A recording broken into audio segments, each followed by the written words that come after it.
You all set there, Michelle? Excellent. Good evening, everyone. For those of you who don't know me, my name is Paul Clarkson. I'm the Director of Husbandry Operations here at the aquarium and worked very closely with Jonelle for quite some time.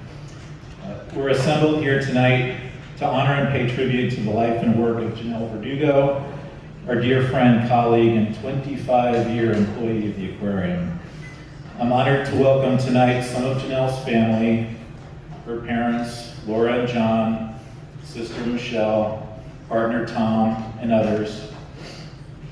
Her many, many friends from the extended aquarium family, friends that shared Jonelle's passion of U2 and succulents, and the many of you that traveled significant distances to be with us here tonight. If anything, it's wonderful to see everybody get together. Before we get going this evening, I'm going to ask for your patience with something. While I generally hate to read from a script when I speak in public, I think I need the crutch here tonight just to manage some emotions. So thank you for the patience, and I'll try to keep it together.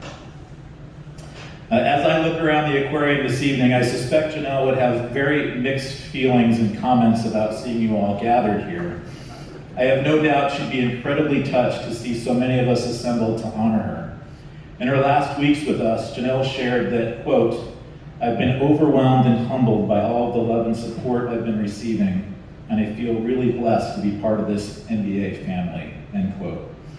That support Jonelle received, it was an obvious indication of how much she was loved and respected around here, and how much a part of the aquarium fabric that she had become. She earned that love and support through all of the love and support that she gave to us over her 25 years of aquarium service. But most of us also realized that Jonelle would probably be a little bit irritated by all the fuss we're making tonight. Jonelle never wanted things to be about her. She walked the world humbly and quietly and placed the focus on others, not herself. She didn't crave attention or credit. Truth be told, she'd probably be a bit appalled that I'm up here speaking in front of 200 people about her, guaranteed. She'd probably make some snarky comment about me wearing a tie, which is part of the reason I'm wearing it tonight. But I've got my Vans on, like I see many of you do, so here to represent. So, to honor Jonelle's spirit and her habit of putting attention on others, we're going to try to keep the program brief tonight if we can. A few of us are going to share some words and thoughts over the next half an hour or so. But the focus on this evening is to bring Jonelle's family, friends, and her aquarium family together in one place to share memories of her, honor her life and work, and commune together in love and friendship. That said, unlike my dear colleague Jonelle, I'm not usually one to be brief with words. So if you'll indulge me for a few minutes, I'd like to share some of my memories of our friend. So I first met Jonelle in 2008. I was brand new to the aquarium at that time. I was assigned to be Jonelle's new manager, and Jonelle was just beginning her new role as associate curator. Big deal for her. We were essentially thrown together and hadn't met each other prior to day one of our new working relationship. But we worked together in this capacity for the next 15 years. It's the longest I've ever supervised someone, and the longest Jonelle had ever been supervised by another. It wasn't long that I remember this vividly after I first met Jonelle, that I started asking myself just like, who is this unique and bizarre creature? Somebody came up, it might have even been John, that very early on introduced me to Jonelle and said, "Hey, have you met Jonelle yet? She really loves you too." And I thought that was a little odd because, I really like Van Halen, but I don't necessarily lead with it in an introduction. And since I often overly rely on humor to connect with people, it wasn't long before I think I made some crack to Jonelle about Bono's receding hairline. Yeah, and that was like my first introduction to what I started to call Jonelle's look. I learned over time that Jonelle could give me a look that took a number of forms. Sometimes it was some sideways glance and pursed lips at me. Sometimes she'd square her shoulders up at me, and sometimes she would just kind of half raise her hand in a meeting. That half raised hand was essentially the equivalent of a normal person like screaming from the top of the building, right? It usually meant that Jonelle had something really important to say and that I should shut up and pay attention. Jonelle typically didn't make a point unless it was really important to her. The first important point I learned, don't disparage Bono ever. That was the last time, first and last.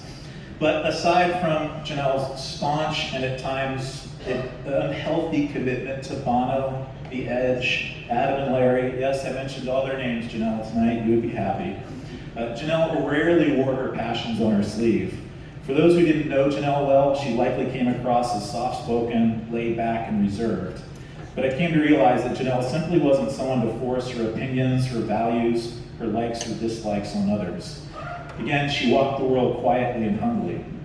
Time and time again, I learned something new about Jonelle that it felt like it came out of the blue. I was like, wait a minute, Jonelle. You have a Lego city in your house that you've been building for years and I'm just now hearing about this? You want to be on American Ninja Warrior someday? You just tried pesto for the first time in your life? These things just kind of came out of nowhere. But once you chipped past Jonelle's quiet exterior shell, it revealed a treasure trove of legendary quirks and passions.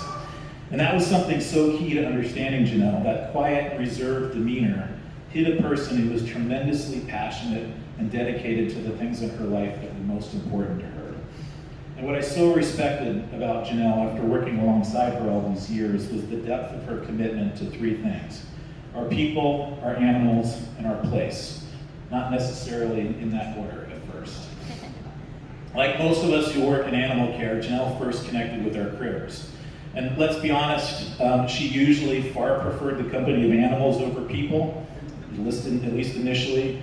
After her 25 years of work with our animal collection, Jonelle's influence and input can be felt in nearly every exhibit and with every taxa in our building. She worked with birds when she first started here. She worked as a sea otter feeder. She worked in or supervised work happening in nearly every corner of this building, from tuna to turtles to mobula rays, stingbats, as she liked to call them, to cephalopods to sharks to everything in between, except snakes, never snakes. For anyone who remembers well about otters and vine snakes, that was not Jonelle's deal. But when you walk through the Ocean's Edge Gallery later tonight, you'll know that you'll be surrounded by Jonelle's influence and spirit everywhere. And early in her career, of course, Jonelle famously became known as the Seahorse Lady.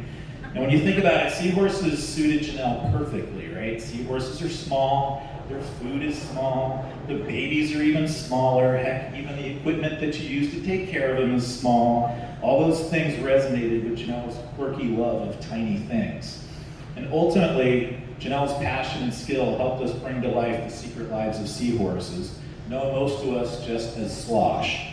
I think Jonelle might have coined that term, slosh, as well.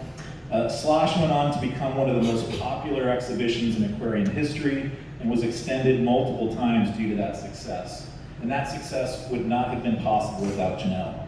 Jonelle served as a subject matter expert and team lead for the entire run of that show over many years. Her heart, her soul, and her passion were as important to that exhibit as the studs were in the walls. Unfortunately, the grind that was slosh, for those that you don't know, seahorses are a lot of work. It ultimately, we'll say, tempered Jonelle's love of working with seahorses and other sea gnathids. Many of you know that we are planning to bring back seahorses in our upcoming remodel splash zone. And part of me is convinced that Jonelle left us when she did, just to get out of working with another damn seahorse exhibit. Nice timing, JB. Although I'm sure she's laughing at us about that somewhere, we know we'll have to knock that new exhibit out of the park in her honor. Jonelle was unwavering in her commitment to our animals.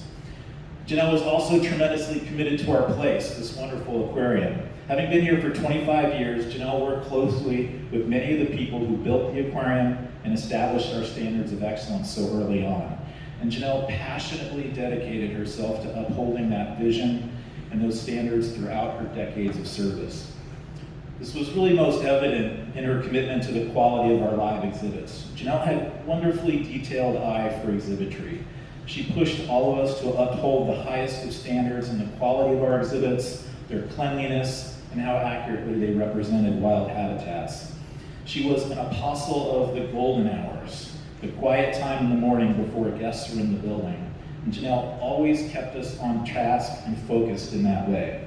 Whenever something surfaced that might compromise those golden hours, get a look, and our exhibit standards, Jonelle would quickly reel us back in and help us recalibrate.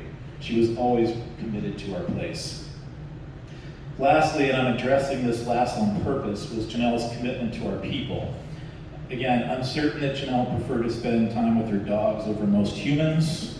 And again, like most people who get into animal care, she initially would have been content to spend her time in the back of some dark gallery somewhere caring for algae all day and not seeing another soul. When I first started supervising Jonelle, she had just become a people manager for the first time. And I'd say that she was initially a reluctant manager. She faced frustrations early on. And on more than one occasion, I had to talk her off a ledge and convince her to stick around and stick with this management thing for just a little bit longer. Because let's face it, Jonelle was smart and she knew that people were a pain in the butt and animals were way easier. But steadily and surely, we saw Jonelle blossom into, dare I say it, a people person. She'd be, again, criticizing me for saying that about her. She applied the skills that made her so talented as an aquarist, her attention to detail, her commitment to standards, and her ability to nurture life, and applied it to the care of her team members. And nurture she did. Something I most appreciated about what Jonelle brought to management was her eye for hidden talent. Jonelle sang for the unsung. Because Jonelle so often walked through life in a quiet and understated way, she was really, really good about seeing potential in less than obvious places. There are several people in this room who I've seen tonight already who may not know it, but they're here in part today because Jonelle recognized something in them early on and advocated for them in a really meaningful way. I really came to rely on Jonelle for that a great deal over the years, and I learned to trust her instinct in people and potential implicitly.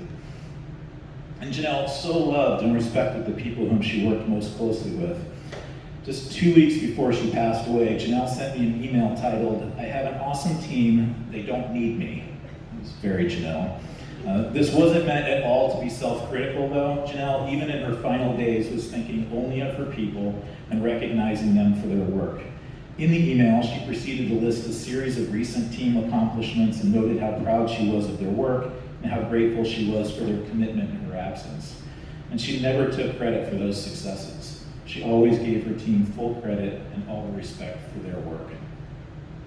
Jonelle's commitment to our animals, our place, and our people never waned, even during her last days with us.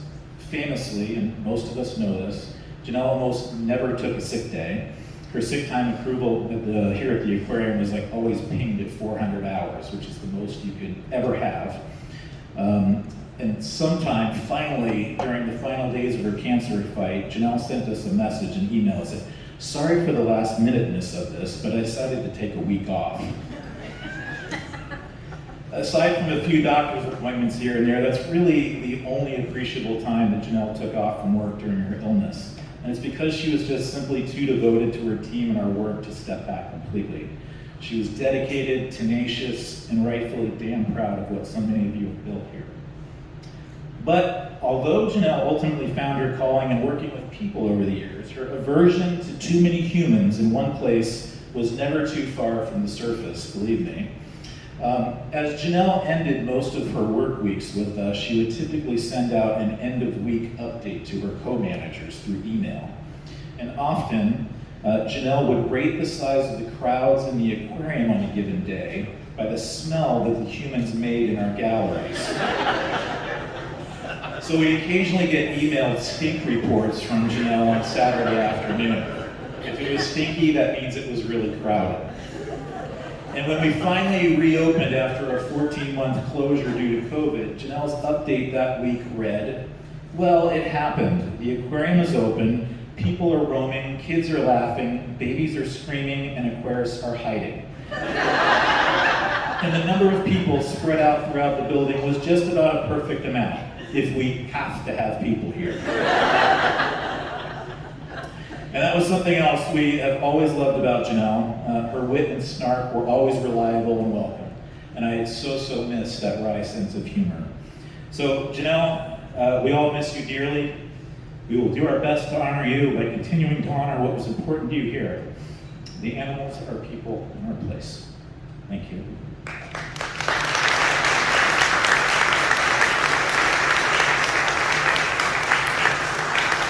We have a few other folks that might not be as long-winded as I am, but I would like to also say a few words. Julie, would you like to come up?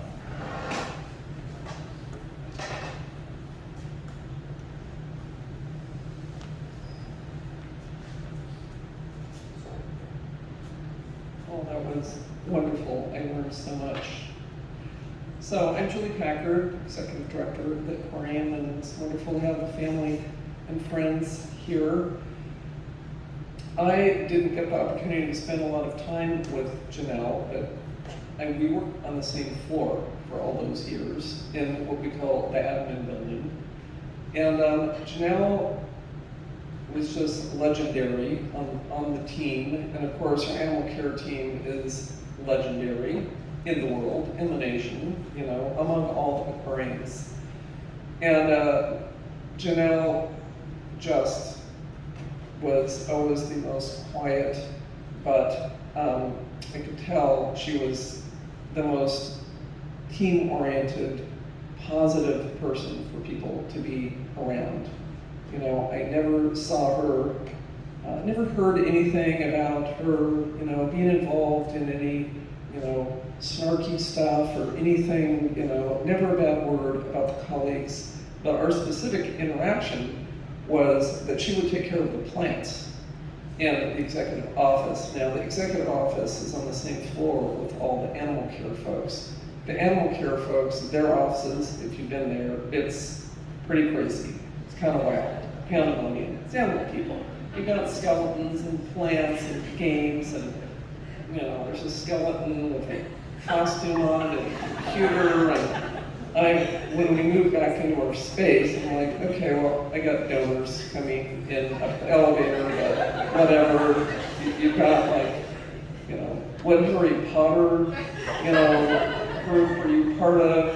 Anyway, super fun, very cool. And I was trying to put together, you know, when I saw Jonelle's persona, you know, and I realized I miss so much of Jonelle. She is part of your animal care super fun team, and such a close family, and she was presented, you know, as such a quiet professional. And I know I'm, you know, said to be, I'm the CEO, I'm kind of a daunting, scary person, so I just regret I didn't get to know her better. But whenever any of us at our office were going away on vacation, think about Jonelle, she would take care of the house plants. And people always give us plants, people give me orchids and this and that, and like, I just kill them hard. Everyone in my office, like, why do people give us these plants? We would come back. Jonelle had taken care of any living thing. I mean, any living thing, even some, you know, orchids someone gave you that you were wishing like, wow, what are we going to kill this for sure. So what Paul said about her incredible connection with all things living clearly manifested in her life in every way, and she was just such a treasure. We're so privileged that we had time with her. I know that she influenced so many other people coming up through the ranks in the aquarium, and I'm sure especially a lot of the women that we have on our animal care team when we began the aquarium, there really weren't hardly any women in the field at all, just saying. And now I'm so proud of the incredible bunch of women that we have working in animal care. So thank you. Thank you for giving us Jonelle, and my heart goes out to your family. And the thing about having a career at the aquarium is her legacy will live on. That's the wonderful thing. Her influence will be here forever. So thank you.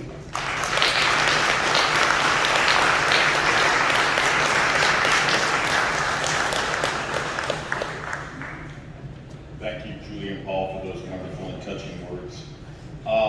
It is very heartwarming to look out and see this assemblage of people here tonight. And I'm going to refer to my notes here because I'm going to struggle like Paul getting through this if I don't read this. but it is a very telling reflection of the quality of Jonelle's person and the inspiration that she afforded all of us. And my name is John, and again, I really appreciate seeing you all tonight. It has been a difficult time, and I think that I can speak on behalf of everybody here in expressing gratitude for everybody here coming together. Again, such a great reflection of who Jonelle is.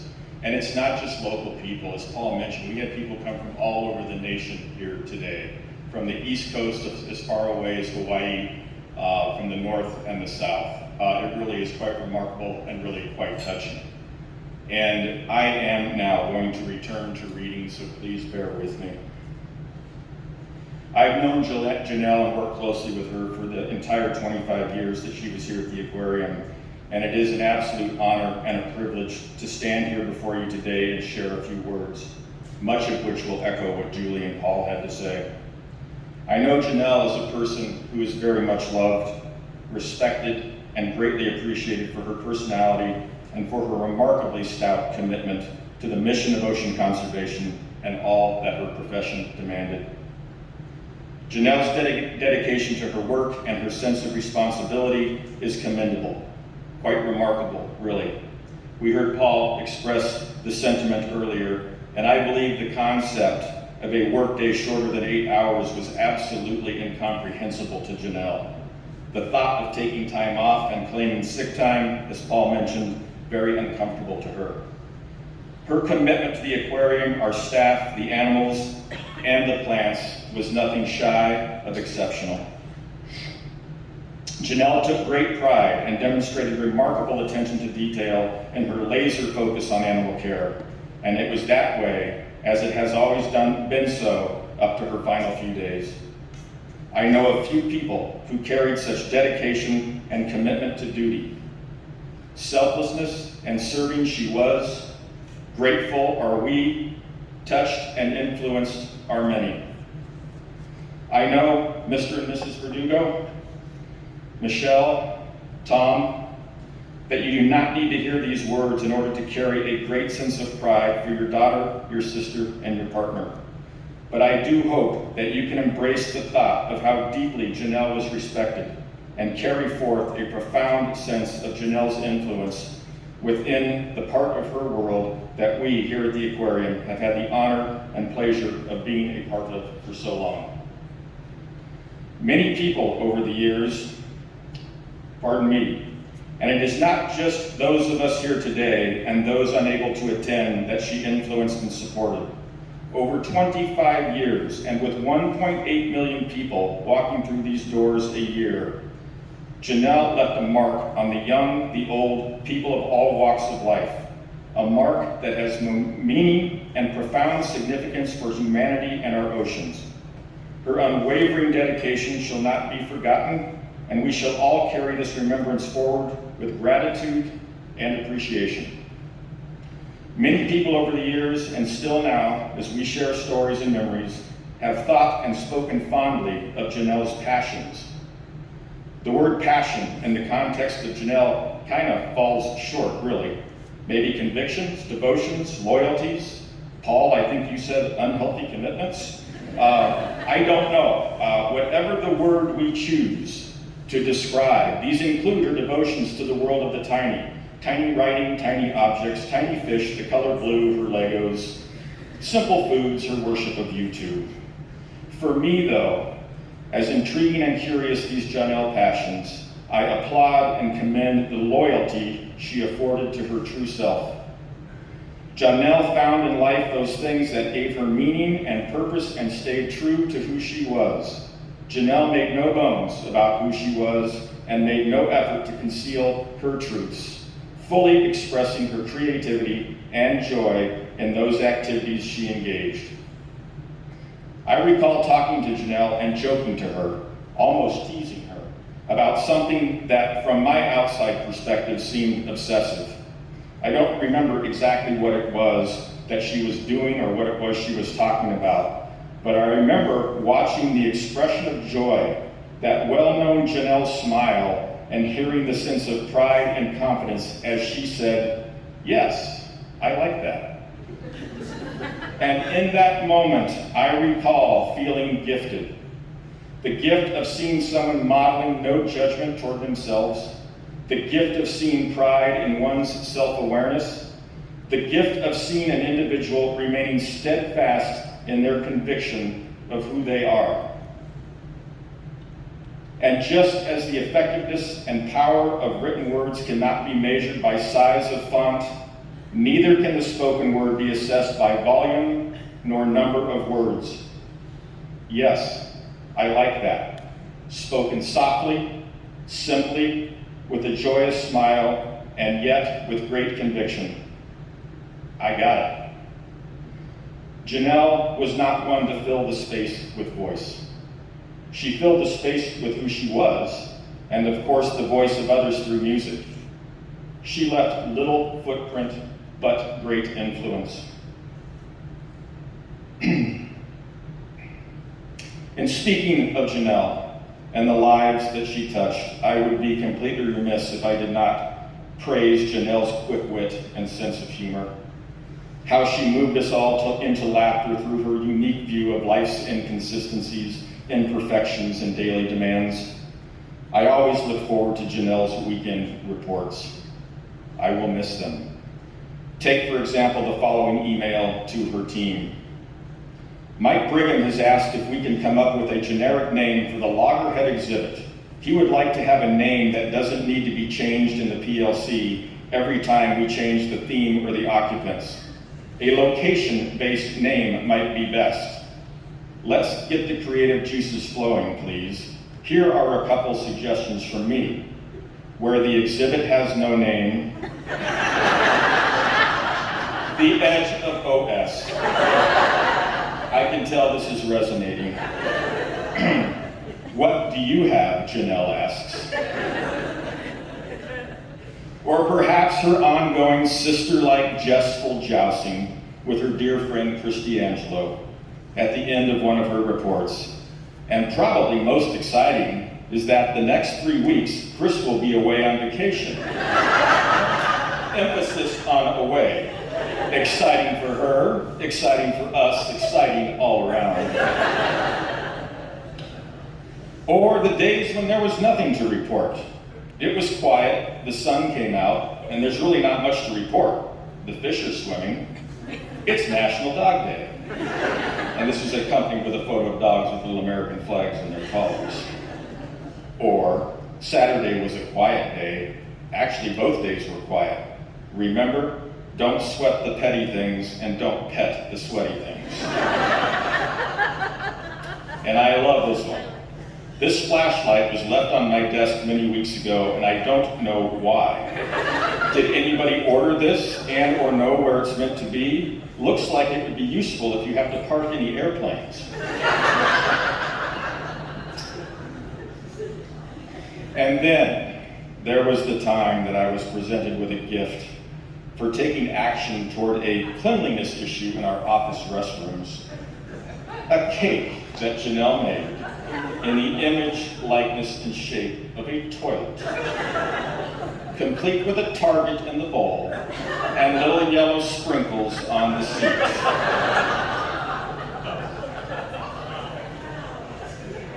Jonelle, we love you. Peace be with you.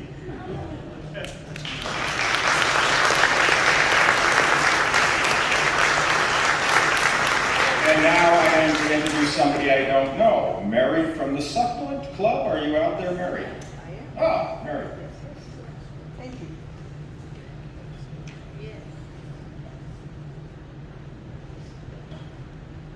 This is fun. I get to know her in a way that I never knew her before. And this is quite an awesome group. Yay. I'm from the Monterey Bay Area Cactus and Succulent Society. Jonelle joined our club just about the time when we got COVID. And so we were struggling to try to stay together, and we almost died. And Jonelle was a part of our Zoom meetings and helped us to continue and to rebuild. And she was our librarian. She became our librarian. So this article was put in the last newsletter for our club. Our head librarian, Jonelle, passed away last month after a long illness. Jonelle was an inspiration and a trooper. We saw her last at our August membership meeting. It was August 20th, at the home of one of our members, and she seemed to enjoy being with us and sharing. It was clear that she was very much sicker than earlier, but she was there. The club shut down at the beginning of the pandemic. Jonelle was one of the members who helped get it started again. We learned that our previous librarian had moved away and needed a replacement, and Jonelle just jumped right in with another member to take over the library. She created a database and was very faithful and really wanted to know what the books were all about in regard to succulents. She really loved succulents. The thing I wanted to tell you is that we have sales twice a year, and even when she was quite sick after her surgery, the first one, she would be there. She would be at the cash register, and I could tell she was in pain. Oh no, I'll stay, I'll be here. And so she was faithful, she supported, and she loved us, and we loved her, and we miss her. We have not been able to replace her yet as a librarian. Thank you.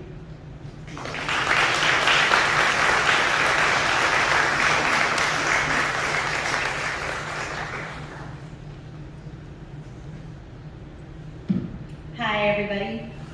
I'm Michelle, Jonelle's sister, and thank you for all the kind words, Paul, John, Mary, and Julie. Thank you. It's kind of cool. You took a lot of the things that I did not include in my speech here, and as I was kind of trying to figure out how I'm going to convey a message tonight, the thing that popped in my mind was the secret life of JV. Because, she was very private. But anyway, I am going to stick to my words here and try to keep it simple. So I am Jonelle's older sister and only sibling. And at this moment, we all share a powerful connection, being a family friend in the life of my sister, Jonelle. I'm certain that we all could have never ever imagined that this space here would be shared for a moment such as this, to honor and to process, to grieve, to laugh, to connect for Jonelle. You are all my sister's extended family. What a beautiful group you all are. Thank you for being a part of my sister's life.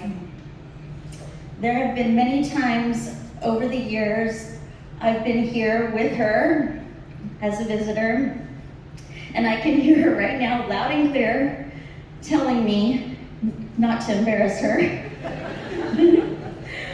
I can even feel her brushing me, hitting me to keep quiet.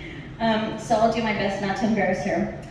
I've always been proud of my sister, but tonight, my family and I have never been prouder of Jonelle.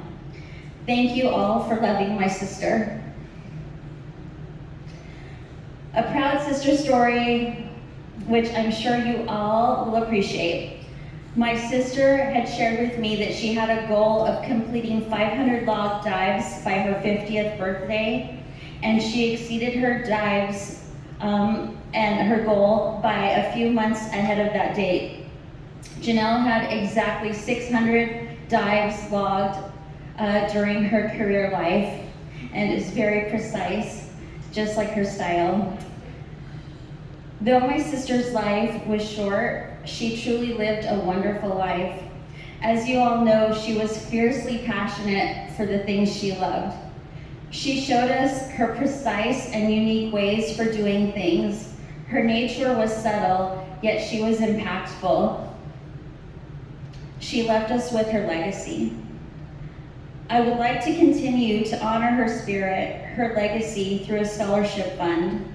I am establishing a scholarship award for ambitious young students who wish to pursue their dreams of becoming a marine mammologist or a marine biologist. I've created a blog-style website, which is currently a work in progress. I'll be adding blog posts, sharing some behind-the-scenes highlights and memories of her life, and it will be a resource to keep her light and legacy alive. With her physical absence, a piece of me has left with her, but she has left in me with the gift of her life and her legacy that will live on through me and through every one of you. I hope that you will take some of this love from today and let the memory and life of my sister Jonelle be beauty and strength in your days and give you light when you think of her. You all know how extraordinary, brilliant, witty, and just how awesome my sister was. I'd like to invite you just right now to take a moment, maybe even close your eyes, and remember one special gift that my sister gave you. The gift that she gave you, place it in your heart and lock it in. And let that be a treasure and a memory that gives you courage and energy when you need a little boost of what would Jonelle say or what would Jonelle do. My sister wrote a note to some of you a few weeks ago before she left us. Originally for those of you who worked on the 1,000+ cranes, and I feel it transfers appropriately to this moment as well. So with a few edits, these are words from my sister. To all of you wonderful friends, I can't find the words to express how much the origami cranes mean to me. I've been overwhelmed and humbled by all of the love and support I've been receiving during my fight. That was magnified when I saw the 1,000 cranes hanging by the desk. What a effing awesome, amazing, incredible gift. I was blown away and quickly brought to tears. Years ago, I used to make origami animals and turn them into mobiles. I'm a fan of origami. My favorite color is blue, so the color theme is perfect. And the scattered U2 album cranes is just wow. I saw pictures of a lot of you folding, and again, I was humbled and brought to tears. Thank you doesn't feel like enough, but thank you, thank you, thank you. I really feel blessed to be a part of this MBA family. So here's a short tribute in honor of my sister and your friend, Jonelle Verdugo, curator of fish and invertebrates, Monterey Bay Aquarium. This was her 25th year anniversary, retired 8/27/23. I'm gonna play that. Thank you, and with love and appreciation, thank you.